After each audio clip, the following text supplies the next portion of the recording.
Right, next week too.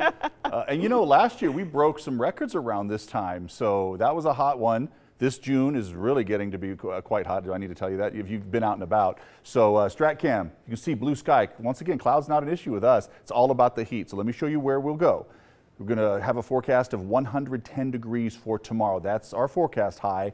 This is where the record is. So the record will likely stand, but we're definitely in the dance with it, that's for sure. But take a look how things turn. A forecast 112 for Sunday, record 115, still very close, but we're calling for a tie on Monday. We're going to do the same on Tuesday at 115 degrees. And by Wednesday, we're talking about beating the record. The forecast high 115, 113 the record. And the excessive heat warning goes until Thursday as well. Threshold for record still a little too high for Thursday, but nevertheless. 103 for Henderson, wind calm. We could use a little breeze in here to help stir things up. North Las Vegas 104 degrees. We should top off today 106 to 108 in most areas. Of course the UV index is going to be out of control this weekend. Keep that in mind. It's not enough just that there's heat exhaustion. I mean, you could burn too, be out too long. So just keep that in mind. So here's what we've got. We're relatively clear. We told you the jet stream so far to the north. Remember, that's what steers storms along. It doesn't create the weather, but it does move it along, and it's moving it along to the north, not down to the south here. So the setup is this. We don't get the clouds. We're not going to get the wind.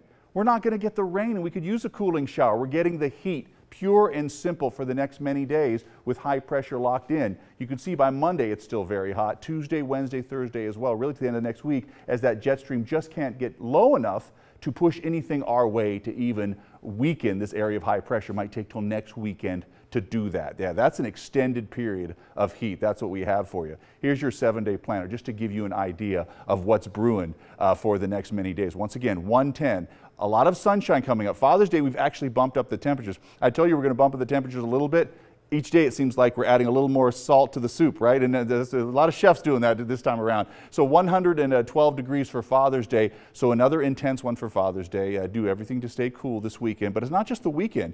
Most of you are going back to work next week, right? So definitely after maybe a nice weekend, this is what you're going to face. Now overnight and in the morning hours, it's going to be warm, but maybe not too warm. But we're talking 80s for overnight lows. That means by the time you're having your lunch hour, we're already 100 plus degrees. So for the coming weekend, for the next weekend, we hope to cool things down, but it looks like each day we'll have a chance to break those records. Official summer starts later on in the evening Tuesday. We've been telling that the first full day on Wednesday.